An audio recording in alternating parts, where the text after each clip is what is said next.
तर नमस्कार मंडळी, स्वागत आहे तुमचं आपल्या 2008च्या व्लॉगमध्ये. वास्तुशांती झाली, यमाई देवचं दर्शन झालं. आता व्लॉगरला जायचं होतं ते म्हणजे रानात. मग काय, काढली गाडी आणि निघालो मुगाट. पण तिकडं जायच्या आधी ज्योतिबाच्या मंदिरात गेलो. ज्योतिबाचं मंदिर हे आमचं ग्रामदैवत आहे बरं का. इथलं पाया पडून झाल्यावर गाडी थेट थांबवली ती म्हणजे वाड्याच्या इथं.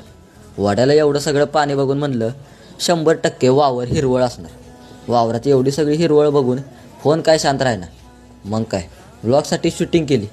हे शूटिंग करतानाच ध्यानात आलं ते म्हणजे आपल्याला या वावरात फवारणी करायची. मग काय, काकाने घेतला पंप खांद्यावर आणि काका गेलं फवारणीसाठी. आपण तेवढ्या वेळात काय शांत बसवना, काहीतरी उचापत करून ती अंगलट येऊ नये म्हणून खालच्या वावरात गेलो. तसं आम्हाला अजून वावर असतं हो, पण आमचा पंजोबा चॉकलेट बाय होता ना. असो, व्हिडिओ आवडला असेल तर लाईक शेअर कमेंट करा. भेटू आपण पुढच्या व्लॉगमध्ये.